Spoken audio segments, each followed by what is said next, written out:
The snow fell in thick, silent sheets outside the diner window, each flake catching the neon glow of the open 24 hours sign like tiny fragments of shattered glass.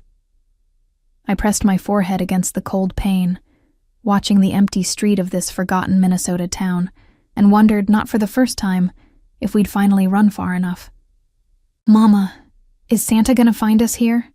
I turned from the window to find Luca standing beside our corner booth, his dinosaur pajamas peeking out from beneath the 2 large winter coat I'd bought him at a thrift store 3 towns ago. His dark curls, so like his father's it sometimes stole my breath, were messy from sleep, and his brown eyes held that particular blend of hope and worry that had become far too familiar on his 4-year-old face. "Of course he will, baby."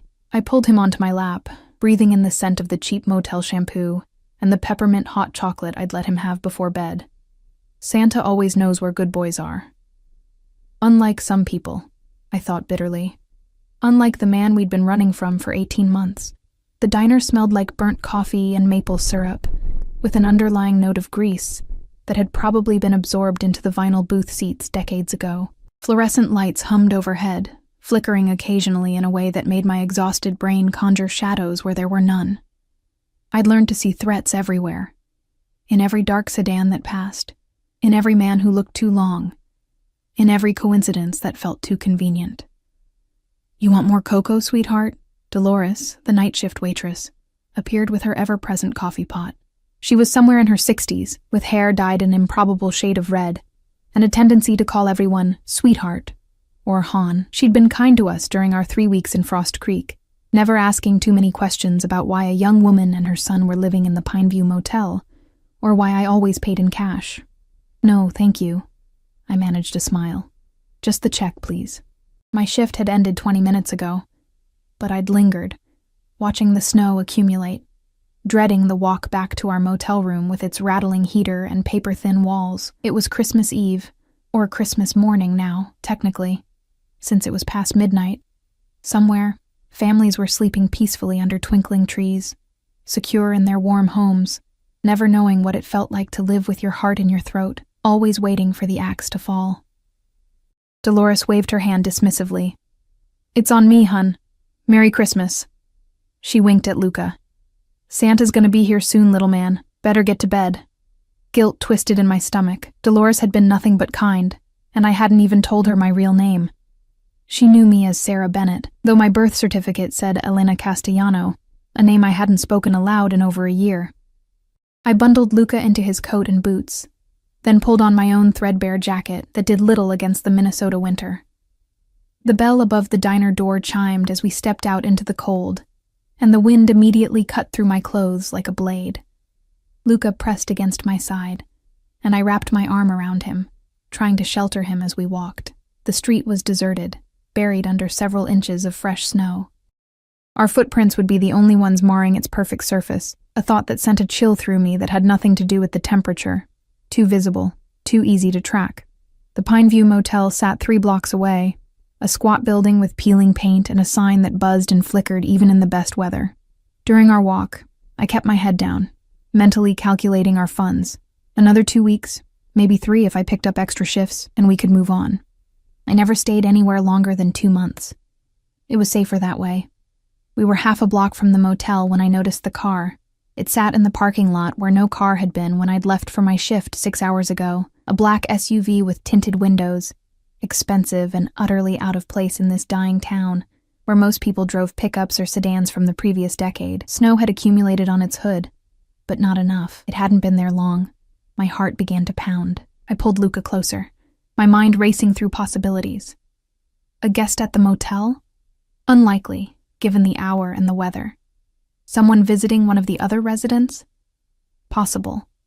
But the Pineview's long-term tenants weren't the type to receive visitors in luxury vehicles. "Mama, you're holding too tight." Luca's voice was small, confused. I forced myself to loosen my grip, to keep walking at a normal pace even as every instinct screamed at me to run. Maybe I was being paranoid. Maybe 18 months of looking over my shoulder had finally broken something in me, made me see danger where there was only coincidence. But coincidences had nearly gotten us caught before. We reached our room, number 7, ground floor, with a door that faced the parking lot. I fumbled with the key, my hands shaking from more than just cold, acutely aware of the SUV sitting 30 feet away. The lock finally gave, and I ushered Luca inside, immediately throwing the deadbolt and chain. The room was exactly as we'd left it. 2 double beds with faded floral bedspreads, a TV that only got basic channels, a small bathroom with a rust-stained sink. Luca's few toys were scattered on one bed, action figures and coloring books, things I'd picked up at dollar stores along our journey. Under the other bed, hidden in a duffel bag, was everything else we owned. Clothes, documents, some real, some forged, and the emergency cash I kept for the day we'd need to disappear again.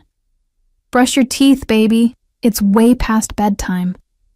I kept my voice light, but I moved to the window, carefully pulling back the thin curtain just enough to see outside. The SUV sat silent and dark, snow continuing to gather on its surfaces. No one got out, no movement at all. I let the curtain fall and turned to find Luca watching me with those 2 knowing eyes. "Is he here?" he asked quietly. My breath caught. We never talked about his father. I'd tried so hard to shield him, to make this feel like an adventure rather than a desperate flight. But children see more than we think. They feel the tension in our bodies, hear the fear in our voices even when we try to hide it. "No, sweetheart. No one's here. Just us." I knelt down, cupping his small face in my hands. "Just us, like always. You're safe. I promise." It was a promise I'd made 100 times, in a dozen different motel rooms, in towns whose names blurred together. A promise I wasn't sure I could keep, but would die trying. Luca brushed his teeth while I tucked the duffel bag closer to my bed, running through our escape plan in my mind. If I needed to, I could have us out the bathroom window in under a minute. I'd practiced. The bus station was 4 blocks away. By dawn, we could be 3 states over. I was being paranoid. I had to be. But as I helped Luca into bed and pulled the covers up to his chin, as I sang him the Italian lullaby my own mother had sung to me, I couldn't shake the feeling that our time in Frost Creek was over, that the fragile peace we'd found here was about to shatter. "Mama?" Luca's voice was drowsy now, his eyes already half closed. "Can we have a real Christmas next year, with a tree and everything?" "Yes, baby. I promise." Another promise I didn't know if I could keep.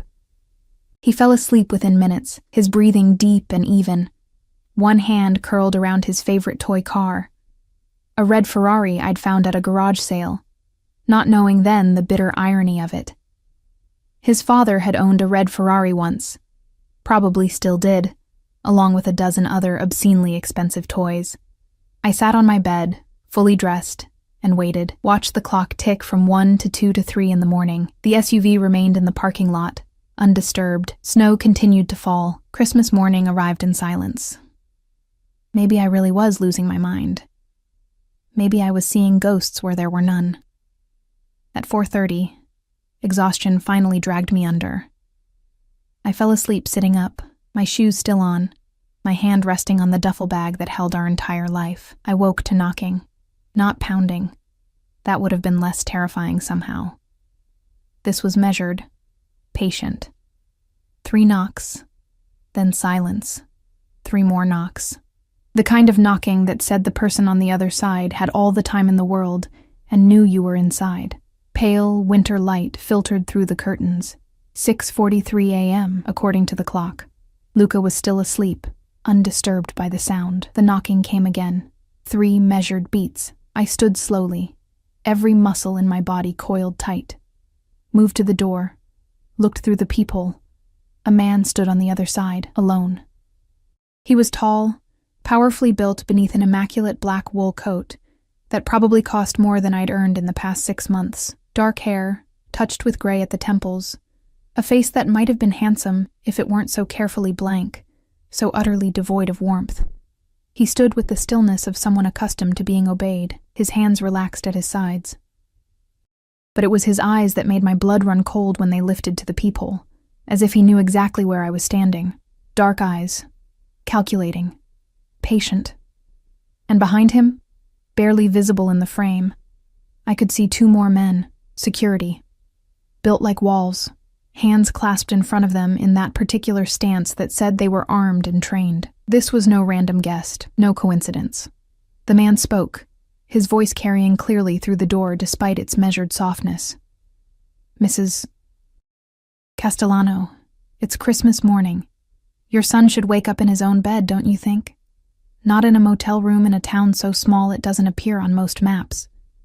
My hand flew to my mouth, stifling the gasp that threatened to escape. He knew. He knew my real name, which meant, "My name is Vincent Moretti," the man continued, and the world tilted beneath my feet. "I believe you knew my nephew, briefly, before you disappeared with something that belongs to my family." Moretti. The name that had haunted my nightmares. The family that controlled half of New York's underworld, that had connections reaching into every major city from Boston to Miami. The family I'd been running from since the night I discovered exactly who Luca's father really was. "I'm not here to hurt you, Elena." Vincent Moretti's voice remained calm, almost gentle. "I'm here to bring you home, both of you. Your son deserves to know his family, deserves the life that's his birthright." My hand was on the doorknob before I realized it, every instinct screaming at me to run, but there was nowhere to go. The bathroom window led to an alley, but there would be men there too. Men like Vincent Moretti didn't knock on doors without securing all the exits first. "There's nowhere left to run, Elena." He said it kindly, almost regretfully. "You've led us on quite a chase, 18 months through 11 states. Impressive, truly, for a woman with no training and limited resources. But it's Christmas morning and your son is waking up." I turned to find Luca sitting up in bed, rubbing his eyes, confusion giving way to alarm as he sensed my fear, and Vincent Moretti knocked again, 3 patient beats, like the ticking of a clock that had finally run out. I didn't open the door. Instead, I moved to Luca's bed, placing myself between him and the entrance like a human shield. My mind raced through impossible scenarios, grabbing him and running, screaming for help, barricading ourselves inside, all futile. Vincent Moretti hadn't come alone, and men like him didn't make threats they couldn't back up. "Mama?" Luca's voice trembled. He clutched his toy car, his knuckles white. "Who is it?"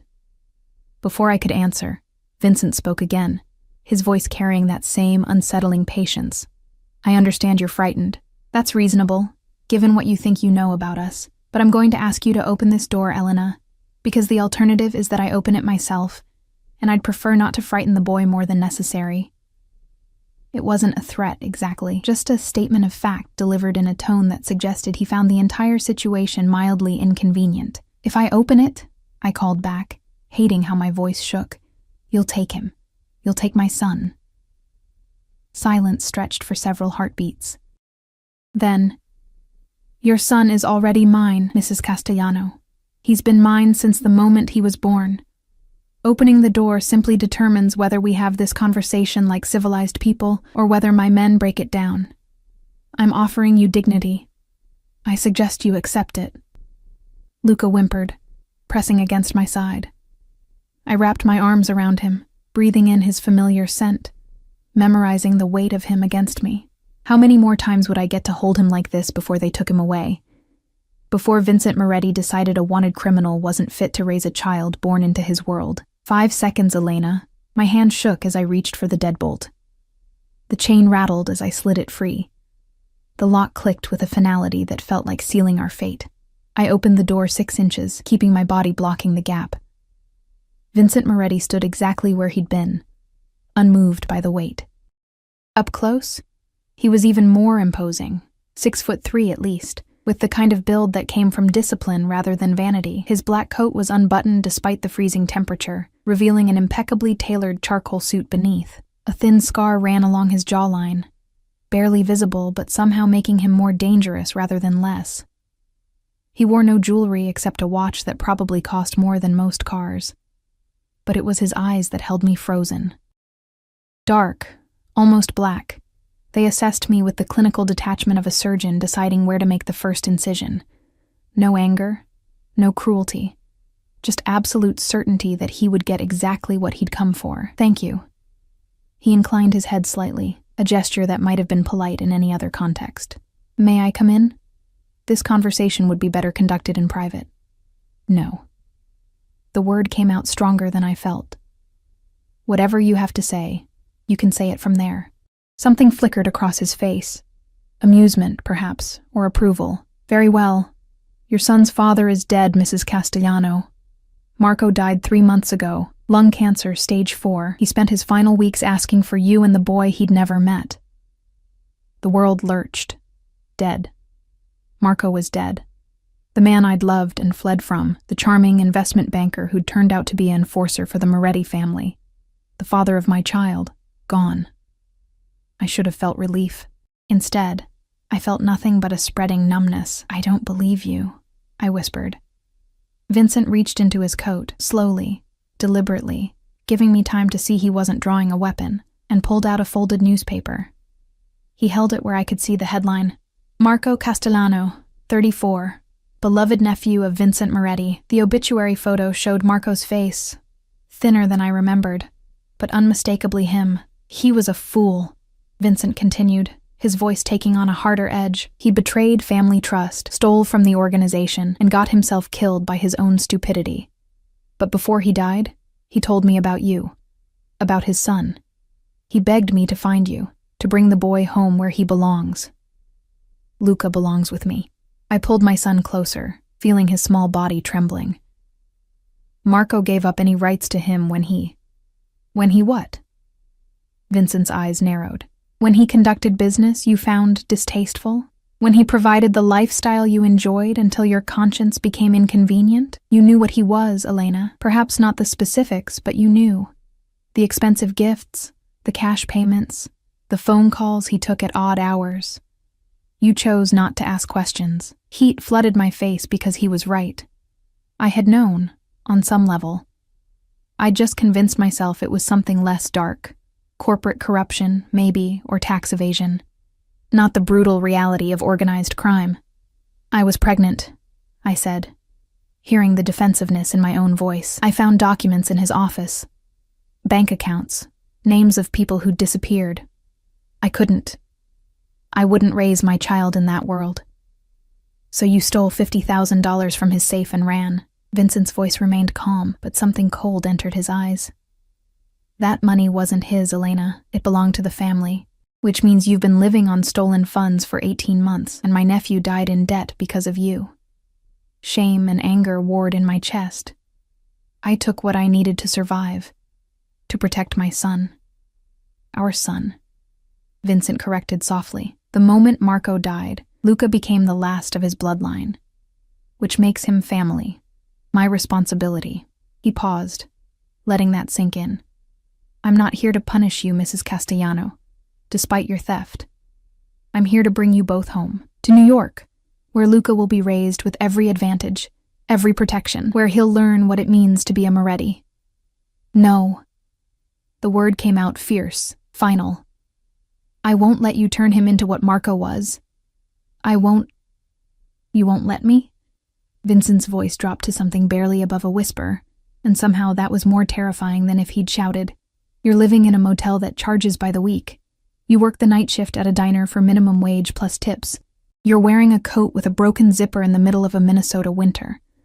Tell me, Mrs. Castellano, exactly how you plan to stop me from doing anything I choose to do?" Behind him, one of his security guards shifted slightly, a subtle reminder of the force at his disposal. I had no answer. We both knew it. Vincent's expression softened fractionally. "I'm not a monster, despite what you may believe. I'm offering you a choice. Come with us willingly. Live in comfort. Let Luca know his heritage, or..." He paused.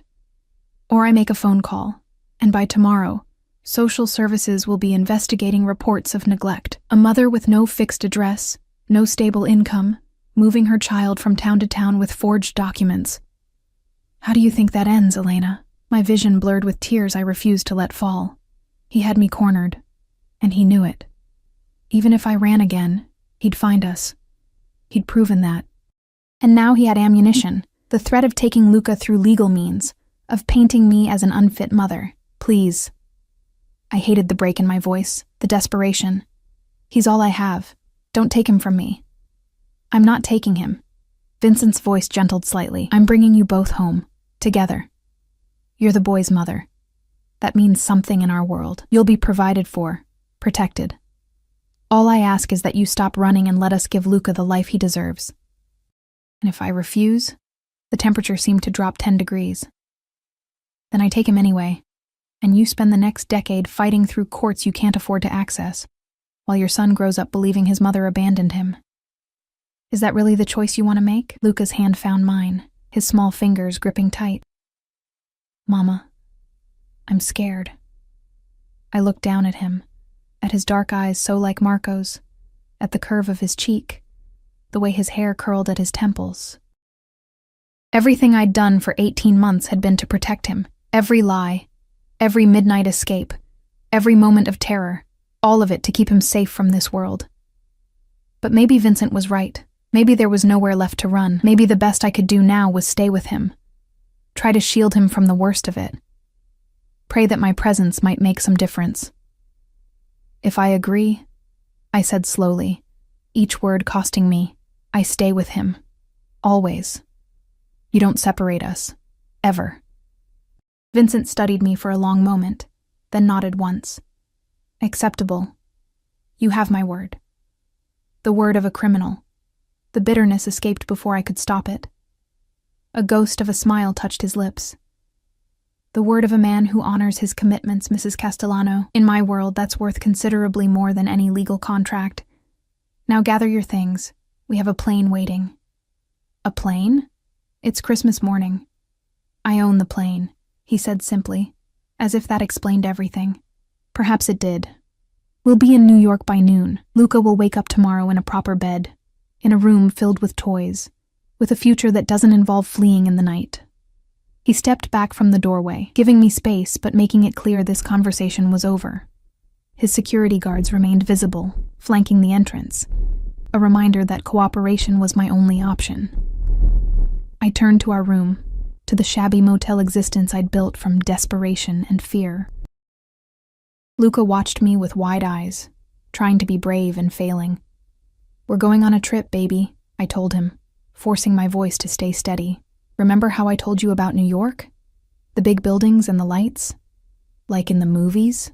Hope crept into his voice, fragile and heartbreaking, just like in the movies. I packed quickly, shoving our meager belongings into the duffel bag. Everything we owned fit in one bag. That's what our life had become. Luca clutched his toy car, silent now, sensing that something fundamental had shifted. When I emerged from the bathroom, Vincent was inside the room, examining it with undisguised distaste. Up close, in the cramped space, he seemed even larger, his presence overwhelming. He smelled of expensive cologne and cold winter air, utterly out of place in our worn-down refuge. His eyes fell on Luca, and something changed in his expression. Not warmth exactly, but recognition. Assessment. He crouched down slowly, bringing himself to eye level with my son. Hello, Luca. I'm your Uncle Vincent. Luca pressed against my leg, uncertain. I don't have an uncle. You do now. Vincent's voice remained gentle, but firm. You have a whole family waiting to meet you. Your grandmother, your cousins, people who've been looking for you for a very long time. Will there be presents? The question was so innocently childlike it made my chest ache. More presents than you can count, Vincent promised. He stood, his attention shifting back to me. The car is waiting, shall we? It wasn't really a question. I took Luca's hand and followed Vincent Moretti out of room 7 for the last time, leaving behind the life I'd built from fear and desperation. The snow had stopped falling, leaving Frost Creek buried under a pristine white blanket that made everything look clean and new. The black SUV's engine was running, warm air already heating the interior. Vincent opened the back door himself, ushering us inside with a courtesy that felt more ominous than comforting. The seats were leather, heated, obscenely comfortable after months of secondhand furniture and motel beds. As we pulled away from the Pine View Motel, I watched through the window as our refuge disappeared behind us. Luca fell asleep against my side within minutes, exhausted by stress and fear. I stroked his hair and tried not to think about what waited for us in New York. Vincent sat across from us, making a call in Italian too rapid for me to follow. When he ended it, he studied me in the dim light. "You love him," he observed. Not a question. "More than my own life." "Good. That's good." He seemed to choose his words carefully. "Whatever else happens, Elena, remember that. As long as you love him, we can find a way forward." I wanted to ask what he meant, but exhaustion was pulling me under. The warmth of the car and the stress of the morning finally taking their toll. My last thought before sleep claimed me was that I'd made a deal with the devil himself, and there was no going back now. I woke to the hum of jet engines and the scent of leather and expensive coffee. For a disorienting moment, I thought I'd dreamed it all. The knock on the door, Vincent Moretti, the surrender of everything I'd fought to protect. Then I opened my eyes to find myself on a private plane, stretched across a cream-colored sofa that probably cost more than a year's rent, with a cashmere blanket tucked around me that I didn't remember anyone placing there. Luca was gone. Panic shot through me like electricity. I bolted upright, the blanket falling away, my heart hammering against my ribs. The cabin was spacious, decorated in muted grays and golds, with windows showing nothing but clouds and winter sky. We were airborne. How long had I been asleep? "He's fine." Vincent's voice came from across the cabin. He sat in a leather chair, his coat removed, his shirt sleeves rolled to his elbows in a gesture that should have made him seem more casual but somehow didn't. He was reading something on a tablet, his posture relaxed but alert. Always alert, I was beginning to realize. Men like him never truly rested. "Where is he?" My voice came out hoarse, threatening. "In the bedroom, watching cartoons." "One of my men is with him." Vincent set down the tablet, his dark eyes finding mine. "You were exhausted. I thought it best to let you sleep. You thought—" I stood on shaking legs, anger replacing fear. "You don't get to make decisions about my son without my permission. Where is he?" Vincent gestured to a door at the rear of the cabin. "Through there. Go see for yourself. But lower your voice, Mrs. Castellano. You're on my plane, under my protection, and hysteria won't serve anyone." I wanted to scream at him, to claw at that infuriating calm. Instead, I crossed to the door and pushed it open. The bedroom was obscene in its luxury. A king-sized bed, mahogany furniture, another sitting area. And there, on a smaller sofa, sat Luca with a plate of half-eaten pancakes, his eyes glued to a flat-screen TV showing some animated movie. Beside him sat a man built like a boulder, with a shaved head and a scar across his nose, who was watching the movie with what appeared to be genuine interest. "Mama?" Luca scrambled off the sofa and ran to me, syrup still on his fingers. "Uncle Vincent's friend Marco made me pancakes. Real ones with chocolate chips. And there's orange juice and everything." The man, Marco apparently, though the name sent a chill through me, stood and gave a respectful nod. "Mrs. Castellano. The boy's been no trouble. Ate well, used the bathroom, hasn't stopped talking about his dinosaurs." His voice was surprisingly gentle for someone who looked like he could break concrete with his bare hands. "Thank you," I managed, though the words tasted wrong. I shouldn't be thanking one of Vincent's men for watching my son. I shouldn't be here at all. "We'll be landing in 40 minutes, Marco said. "Mr. Moretti thought you'd want to freshen up before we arrive. There's clothes in the closet, your size. Bathroom's through there." He left, closing the door behind him with a soft click. Luca tugged at my hand, pulling me toward the TV. "It's The Lion King, Mama. Have you seen it? Simba's dad just died and it's really sad. But Marco says it gets better." I sank onto the sofa, pulling him onto my lap, breathing in his familiar scent beneath the smell of syrup and chocolate. "I've seen it, baby. It does get better." "Are we really going to live in New York, in a big house?" Yes, I think so. Will I have my own room, with toys and stuff?" The hope in his voice killed me. "I'm sure you will." I kissed the top of his head, holding him tighter than necessary. "But Luca, I need you to listen to me. These people, Uncle Vincent and his friends, they're family, but they're also complicated. I need you to stay close to me, okay? Don't wander off. Don't go anywhere without telling me first." He twisted in my lap to look at me, his small face serious. "Are they bad people?" Like in the stories? How did I answer that? How did I explain to a 4-year-old that we'd been pulled into a world where morality existed in shades of gray, where the man who'd given him chocolate chip pancakes probably had blood on his hands? They're your family, I said finally. And family is complicated, but I'll always keep you safe. That's a promise. He seemed satisfied with that, turning back to the movie. I held him and watched Simba mourn his father and tried not to see the parallels in our own story. Luca would mourn Marco eventually, when he was old enough to understand what he'd lost. A father he'd never known, dead before they could meet. Another thing Vincent Moretti's world had stolen from us. When the movie ended, I carried Luca to the bathroom, marble and gold fixtures, towels softer than anything I'd touched in months, and washed the syrup from his hands and face. Then I turned to the closet Marco had mentioned. Inside hung several outfits in exactly my size, tags still attached. Designer labels I recognized from the brief period when Marco had showered me with gifts, back when I'd thought his money came from legitimate sources. Dark jeans that fit perfectly. A cream-colored sweater in cashmere. A black wool coat that actually had a working zipper, lined with silk. Boots that were practical, but elegant. Someone had studied me, taken my measurements, anticipated my needs. The thought made my skin crawl even as I stripped off my threadbare clothes and changed into the new ones. They fit like they'd been made for me, probably had been. I looked at myself in the mirror, a stranger in expensive clothes, with dark circles under her green eyes and tension in every line of her body. I looked like I belonged in Vincent Moretti's world, even if I'd never feel like I did. When I emerged, Vincent was waiting in the main cabin. His eyes swept over me once, assessing, then nodded with what might have been approval. Better, he said simply. Sit.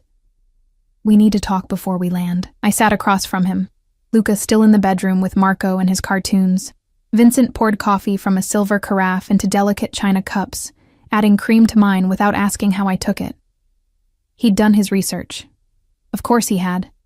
Your life is about to change significantly, he began, his tone businesslike.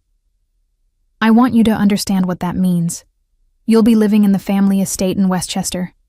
23 rooms, 15 acres, full staff and security. You and Luca will have your own wing. Bedroom, playroom, sitting area. Privacy when you want it, but always protected. Protected from what? I wrapped my hands around the coffee cup, seeking its warmth from people who would use you to get to us. From law enforcement who would love nothing more than to turn you into a witness. From rivals who might see Luca as leverage. His voice remained calm, but something dark flickered in his eyes. The Moretti name provides many advantages, Elena, but it also paints a target on your back. You're under my protection now. That means you don't leave the estate without security. You don't speak to anyone I haven't vetted. You don't make decisions that could compromise the family's interests. So I'm a prisoner. The words came out flat. You're protected, he corrected. There's a difference. You'll have everything you need. Money, clothes, education for Luca. The best schools, the best doctors. A life most people only dream of. All I ask in return is your cooperation and your silence. And if I don't cooperate, Vincent leaned forward, his elbows on his knees, his eyes locked on mine with an intensity that made it hard to breathe. Then I'll be forced to take measures I'd prefer to avoid. Luca is family, Elena. That's non-negotiable, but your place in his life is contingent on your behavior. Push me, and I'll find other arrangements. A boarding school in Switzerland, perhaps. Supervised visits twice a year. Is that what you want? My hands shook, coffee sloshing in the cup. You said you wouldn't separate us. I said I wouldn't separate you if you came willingly. Cooperation was implied. His voice softened slightly. I'm not trying to threaten you, Elena. I'm trying to make you understand the reality of your situation. You're in my world now, my rules. But if you work with me instead of against me, I promise you'll find I can be remarkably generous. Generous, I repeated bitterly. Is that what you call kidnapping? I call it family obligation. He sat back, his expression unreadable. Marco was my sister's only child. She died when he was young, and I raised him as my own. He made mistakes, terrible ones. But he was still blood, and Luca is all that remains of him. I won't lose that boy to your fear and stubbornness. Something in his voice made me look at him more carefully. Beneath the cold authority, there was something else. Grief, maybe. Loss. Vincent Moretti had lost his sister, then his nephew. In his world, family was everything, and Luca represented the last thread connecting him to people he'd loved. It didn't excuse what he was doing, but it explained it. I want to understand something, I said carefully. You say Luca is family, but what about me? What am I to you? An inconvenience that became a necessity. His bluntness was almost refreshing. You're the mother of my nephew's child. That gives you status, protection, but also responsibility. You're expected to raise Luca with an understanding of who he is, where he comes from, to prepare him for the role he'll one day play in this family. And what role is that? Vincent's smile was thin and sharp. That depends on the man he becomes, but he's a Moretti, Elena. That means something. That means everything. The plane began its descent, my ears popping with the pressure change. Through the window, I could see the New York skyline emerging from the clouds, the familiar spires and towers of a city I'd once called home, back when I'd been naive enough to believe in happy endings. There's one more thing, Vincent said as we prepared to land.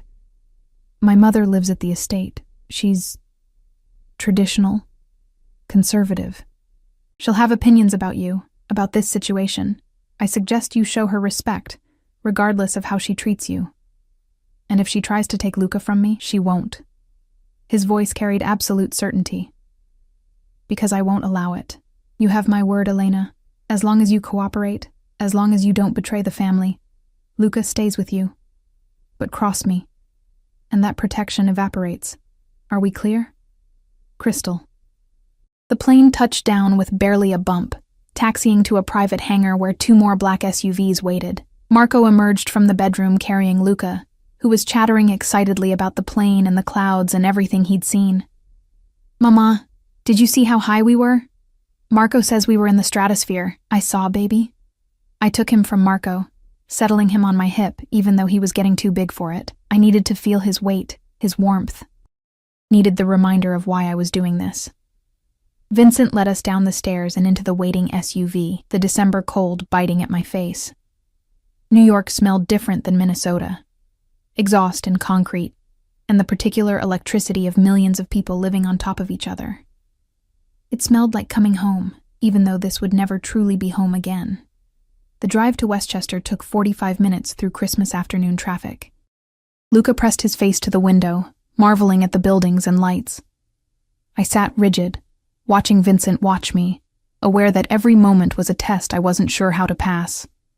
The estate appeared behind high walls and iron gates that opened at our approach. The house beyond was massive, a modern fortress disguised as a mansion, all stone and glass and careful landscaping. Security cameras were visible at strategic points. Men in dark suits patrolled the grounds. This wasn't a home. It was a compound. Welcome, Vincent said as the SUV stopped before the main entrance, to your new life.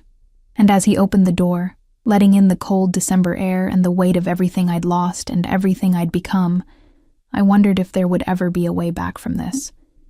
Or if Elena Castellano had died somewhere on the road between Minnesota and here, leaving behind only a ghost wearing expensive clothes and carrying a child into a world of beautiful, terrible things. The woman who greeted us in the entrance hall looked like she'd been carved from ice and expectation. Sophia Moretti stood at the base of a sweeping marble staircase, her silver hair pulled into an elegant chignon, her black dress simple, but clearly expensive. She was perhaps 70, but she held herself with the rigid posture of someone who'd never allowed age to diminish her authority. Her eyes, the same dark, assessing eyes as her son, swept over me with unconcealed disdain, before landing on Luca with something that might have been hunger. So, her voice carried the faint trace of an Italian accent, refined by decades in America but never fully erased. This is Marco's bastard. I felt Luca flinch against me, felt my own anger rise hot and sharp, but before I could speak, Vincent's hand closed around my elbow. Not painful, but firm enough to be a warning. Mother, he said, his voice carrying a thread of steel beneath the courtesy. This is your grandson, Luca, and his mother, Elena Castellano. They'll be staying in the East Wing as we discussed. Sophia's lips thinned, We discussed nothing. You informed me you were bringing them here. There's a difference. Nevertheless, they're here. They're family, and they'll be treated accordingly. Vincent released my elbow, moving to stand beside his mother. Even with the obvious tension between them, there was something unified in their stance, a shared language of power and expectation. Elena, this is my mother, Sophia Moretti. You'll show her respect, as she'll show you. The last part sounded more like a command than a prediction. Sophia's attention returned to Luca, and her expression shifted, softened. Fractionally, she descended 2 steps, bringing herself closer to eye level with him. Come here, child. Let me see you properly. Luca pressed harder against my leg, uncertain. I stroked his hair, torn between wanting to protect him and knowing I couldn't afford to make an enemy of this woman on our first day. It's okay, baby, I whispered. Go say hello to your grandmother. He looked up at me with those trusting eyes, then slowly walked toward Sophia. She studied him with the intensity of someone examining a precious artifact, taking in every detail, the dark curls, the shape of his face, the way he held himself with a mixture of shyness and curiosity. You have Marco's eyes, she said finally, and her voice cracked slightly on her dead grandson's name, and the Moretti chin, strong, good. She reached out and touched his cheek, a gesture that seemed to cost her something. Welcome home, Luca. Thank you, ma'am. His manners, taught in a dozen different motel rooms, made something flicker across Sophia's face. You will call me Nonna, she corrected. That is what family does. Nonna, Luca repeated carefully, trying out the unfamiliar word. Sophia straightened, her moment of vulnerability passing. Vincent will show you to your rooms. Dinner is at 7. You'll dress appropriately. We maintain standards in this house, regardless of circumstances. But the way she said it made clear what she thought of those circumstances.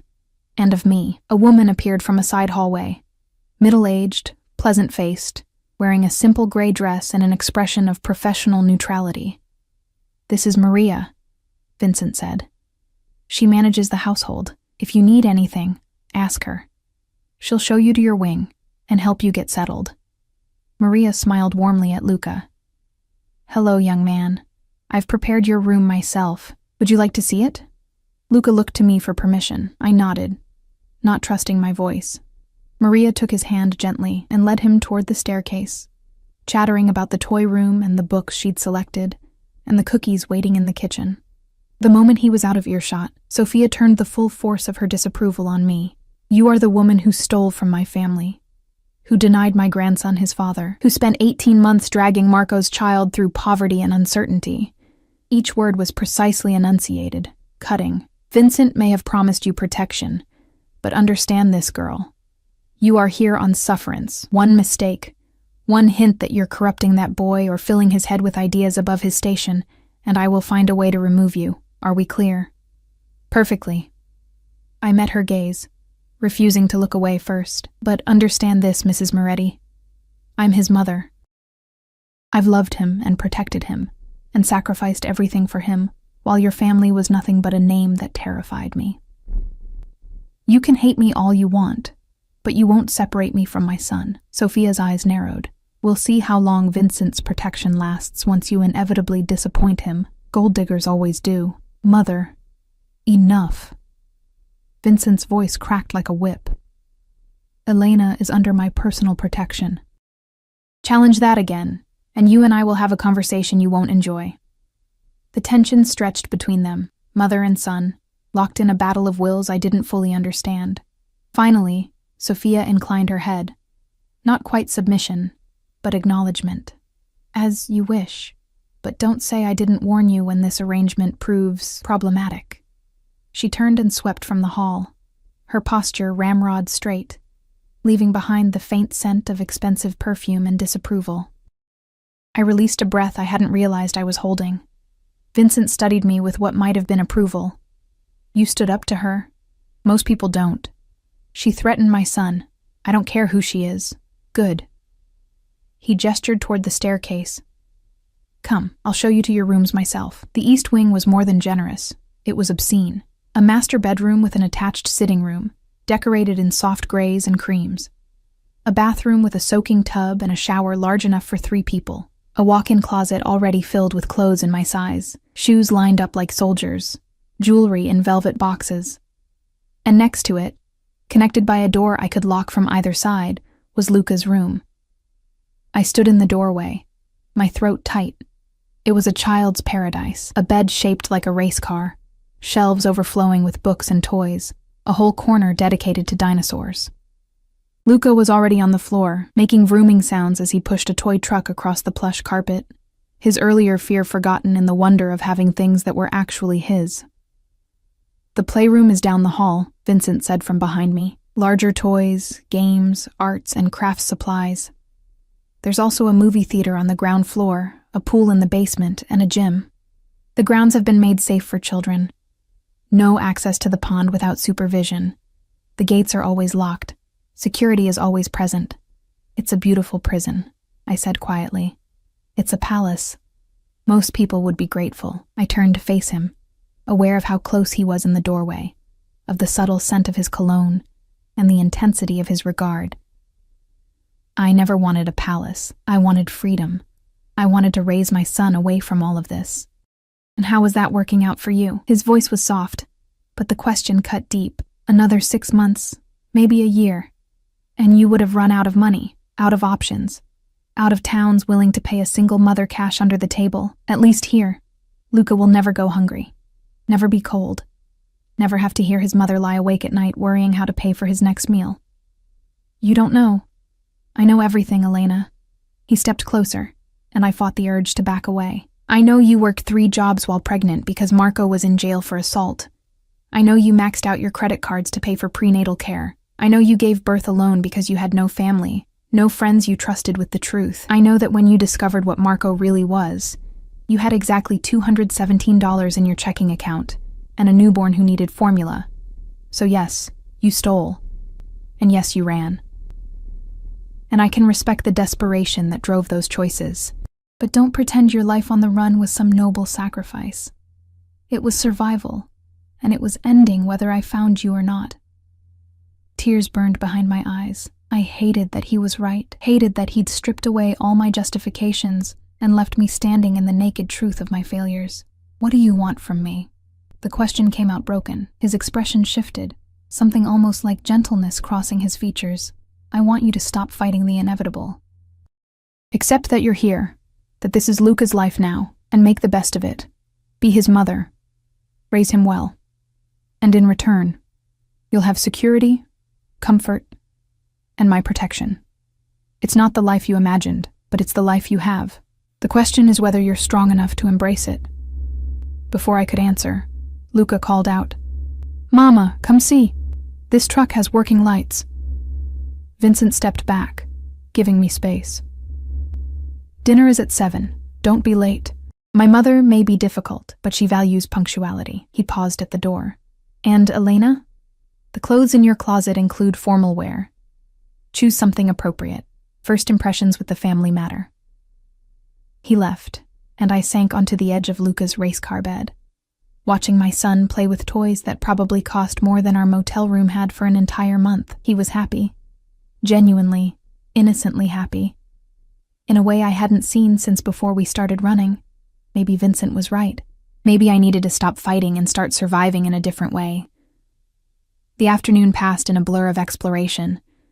Maria appeared periodically, offering food, showing us the playroom, the library, the various rooms and hallways of this massive house. Luca made friends with her instantly, chattering about dinosaurs and Christmas and whether Santa had known to bring presents here instead of Minnesota. "Santa always knows," Maria assured him with a wink, "and I happen to know he left something special under the tree for you." At 6:30, I left Luca with Maria and returned to my room to dress for dinner. The closet offered too many choices, but I finally selected a simple black dress, elegant but not showy, with a modest neckline and hem that fell just below my knees.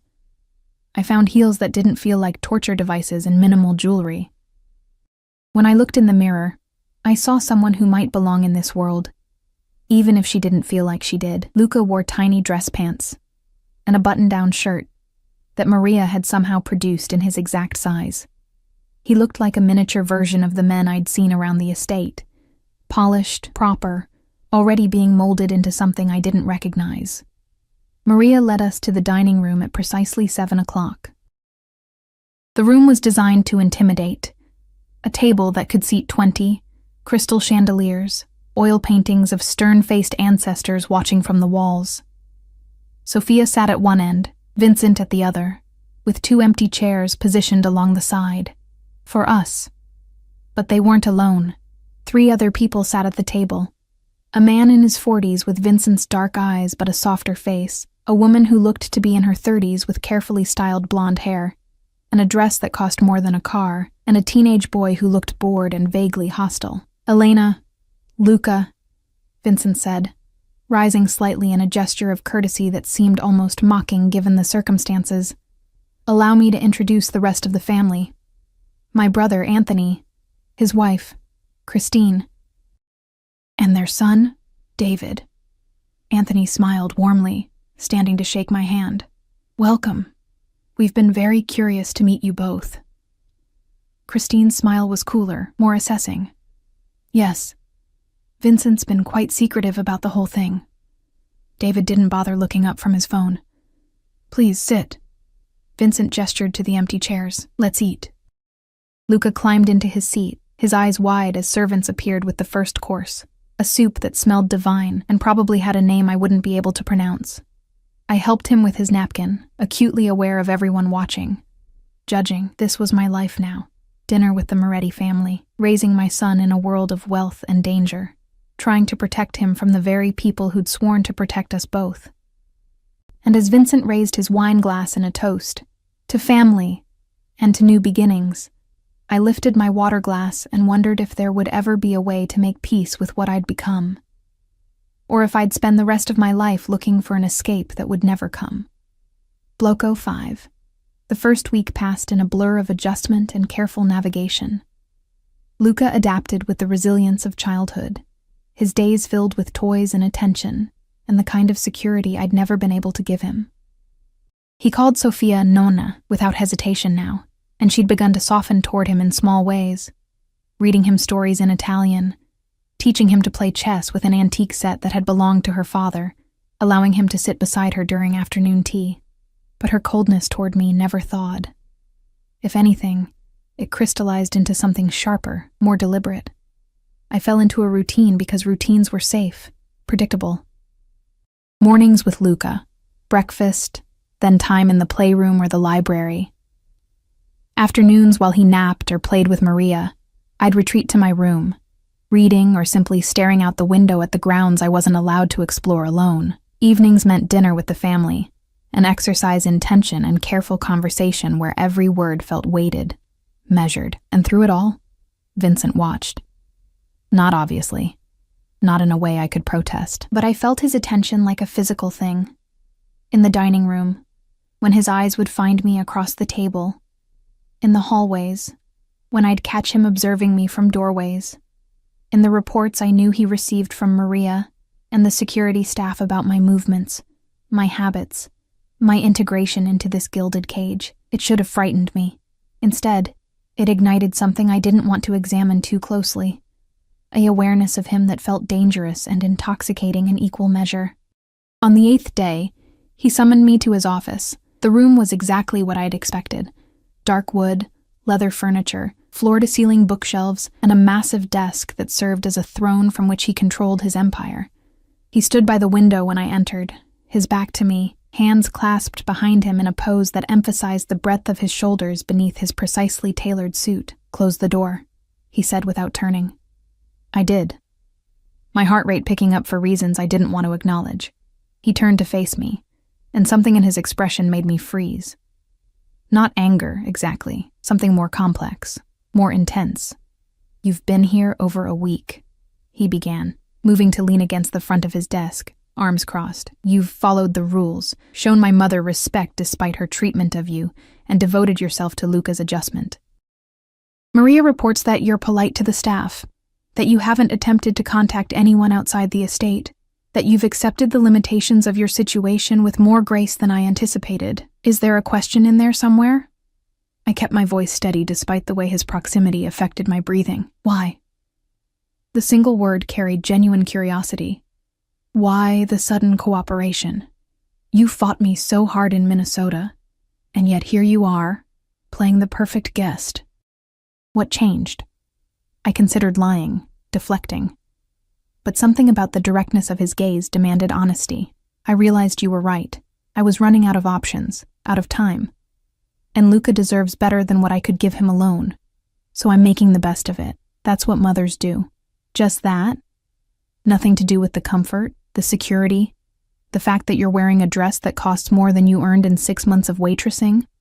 Heat flooded my face. I didn't ask for any of this. No, you didn't. He pushed off the desk, closing the distance between us until I could smell his cologne, see the faint lines at the corners of his eyes.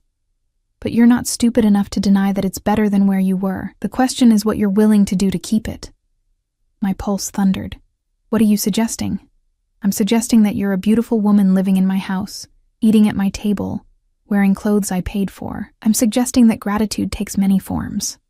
His voice dropped lower, intimate and dangerous, and I'm suggesting that you're not as immune to me as you pretend to be. I should have slapped him, should have turned and walked out, should have done anything except stand there feeling my body respond to his words, to his proximity, to the dark promise in his eyes. You're Luca's great uncle, I managed. It's inappropriate. This is pragmatic. His hand came up to my face, his thumb tracing my jawline with devastating gentleness. You need protection. I can provide it. You need security for your son. I can guarantee it. And in return, you give me what I want. What I've wanted since I saw you standing in that pathetic motel room, fierce and terrified and utterly magnificent. I won't. My protest died as his thumb brushed across my lower lip. Won't what? Won't admit that you feel this too? Won't acknowledge that every time I walk into a room your breathing changes? Won't confess that you've thought about this, about me, in ways that have nothing to do with gratitude or obligation? He was right, and I hated him for it. Hated that somewhere between fear and captivity, I'd begun to notice the way he moved, the rare moments when his controlled facade slipped, the intelligence and ruthlessness that should have repelled me, but instead drew me in like gravity. This is wrong, I whispered, even as I didn't pull away. Perhaps. But it's also inevitable. His other hand found my waist, pulling me closer until our bodies almost touched. I don't make a habit of wanting what I can't have, Elena. And I've decided I want you. You can't just decide. I can decide anything I want. That's what power means. His voice turned harder, edged with something raw. But I'm not my nephew. I'm not going to lie to you, manipulate you, or pretend this is something it's not. I want you in my bed, in my life. And I'm offering you a choice. Say yes, and I give you everything. My protection, my resources, my word that Luca will want for nothing and you'll never run again. Or say no, and remain exactly where you are. A guest in my house, dependent on my goodwill, always wondering when that goodwill might run out. It was blackmail dressed up as seduction, and we both knew it. But it was also honest in a way Marco had never been. Vincent wasn't pretending to love me, wasn't making promises he couldn't keep. He was offering a transaction, my body, my compliance, in exchange for absolute security. The room felt too hot, too small. And if I say yes, what does that make me? Mine. The word came out possessive, final. It makes you mine, Elena, under my protection, in my bed, untouchable by anyone who might wish you harm, including my mother. That last part cut through the haze of desire and fear. Sophia has been making inquiries about your past, about Marco's death, about whether there might be grounds to challenge your custody of Luca through the courts. His expression darkened. She's threatened by you, by what you represent. But if you're with me, truly with me, she won't dare touch you. No one will. My mind raced. This was manipulation, coercion, but it was also survival. And hadn't I already compromised everything to keep Luca safe?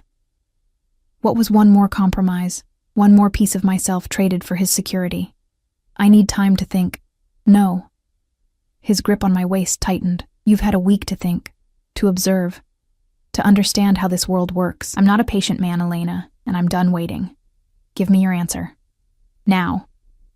The air between us crackled with tension. I could see my reflection in his dark eyes, disheveled, conflicted, already half surrendered, and beneath my fear and anger, I felt something else rising, something that had been building since the moment he'd knocked on that motel room door. Want. Pure and terrifying and undeniable. "Yes," I heard myself say, the word barely a breath. "Yes."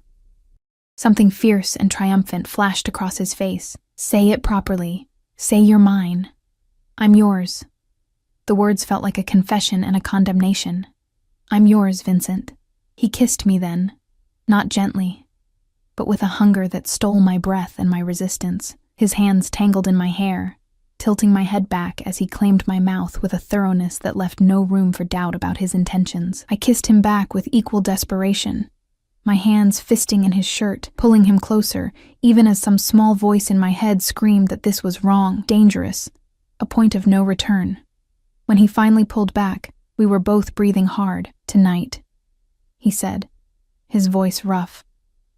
"After Luca's asleep, you'll come to my room, and Elena..." His thumb brushed my swollen lips. "Don't make me wait."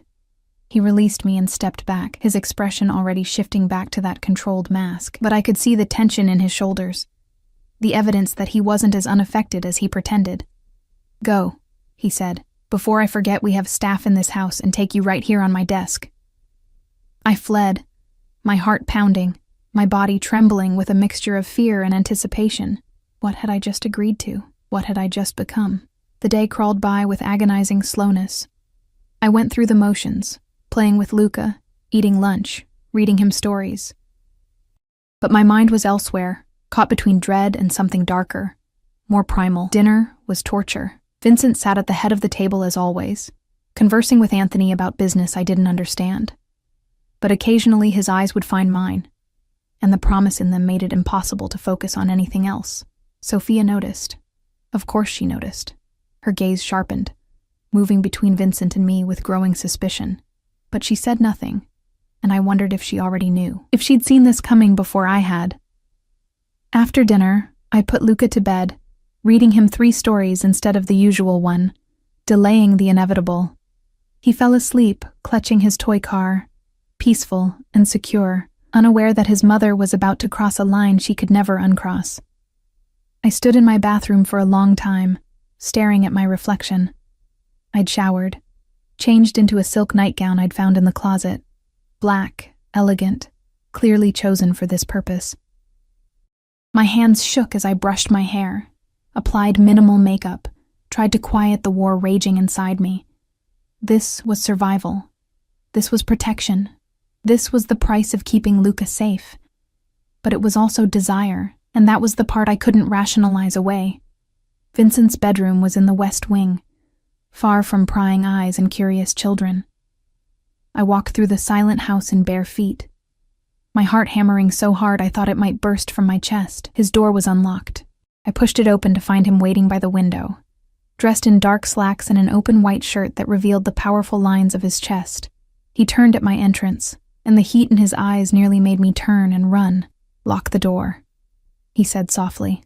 I did, the click of the lock feeling like sealing a contract written in my own surrender. He crossed to me slowly, deliberately, giving me time to change my mind. But I stood my ground, my chin lifted in defiance or invitation. I wasn't sure which. "Last chance to walk away," he said, his fingers finding the strap of my nightgown. "After this, you're mine, completely.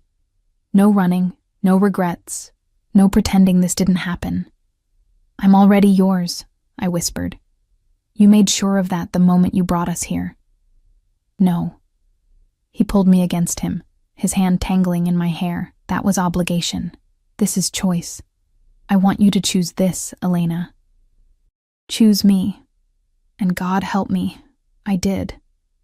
I reached up and pulled his mouth down to mine, kissing him with all the pent-up fear and anger and desperate need that had been building for days. He responded with a groan, his hands roaming over my body, claiming every inch of me with a possessiveness that should have terrified me, but instead set me on fire. We didn't make it to the bed immediately. He backed me against the wall, his mouth on my neck, my collarbone, the swell of my breasts above the nightgown's neckline. I gasped and arched into him, my fingers digging into his shoulders, my mind going blank except for sensation and need. When he finally carried me to the bed, when he stripped away the silk barrier between us and showed me exactly what it meant to belong to Vincent Moretti, I understood that I'd been lying to myself all along. This wasn't just survival. This wasn't just protection for my son. This was me, choosing the darkness, choosing the man who'd captured us, choosing to stop running and start claiming this twisted new life as my own. Hours later, I lay in his arms, my head on his chest, listening to his heartbeat, slow to something approaching normal. His fingers traced patterns on my bare shoulder, absent and possessive at once. Regrets? He asked quietly. Too many to count. I tilted my head to look at him, but not about this. Not anymore. His arm tightened around me. Good. Because I meant what I said. You're mine now, Elena, and I protect what's mine with everything I have. Even from your own mother? Especially from her. He pressed a kiss to my forehead. She'll adjust. She has no choice. You're not just Luca's mother anymore. You're under my personal protection. My companion. That means something in this family. What does it mean? I needed to understand the rules of this new game. It means no one touches you without answering to me. It means you have power here, if you're smart enough to use it. It means... He paused, his expression softening slightly. You're not alone anymore. You haven't been since the moment I knocked on that motel door. You just needed time to understand it. I thought about that. About how I'd spent 18 months alone, terrified, shouldering everything by myself. And now I had Vincent, dangerous, ruthless, but absolutely certain in his protection. It should have felt like trading one prison for another. Instead, it felt like coming home. What happens now? I asked.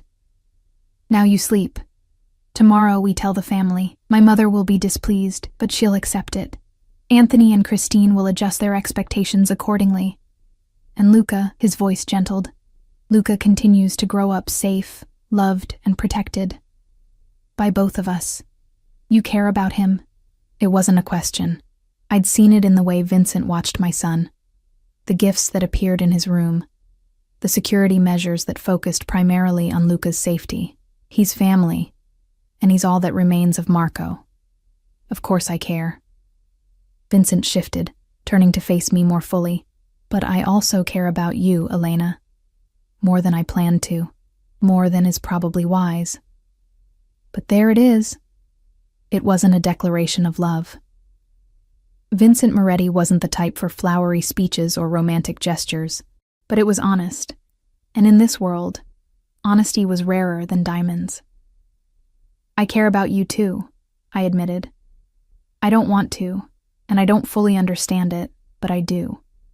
Then we're both fools, but he smiled as he said it, and for the first time since Minnesota, I felt something like peace settle over me. I woke in my own bed the next morning, alone. Vincent had carried me back before dawn, not wanting Luca to wake and find me missing. But the sheets smelled like his cologne, and my body ached in ways that proved the night hadn't been a dream. Luca was already awake when I checked on him, playing with toy dinosaurs on his bedroom floor. He looked up with a bright smile. Mama, Nonna says we're having a special breakfast. Can we go? Of course, baby. Let me get dressed. The special breakfast turned out to be a family announcement. When Luca and I entered the dining room, everyone was already assembled.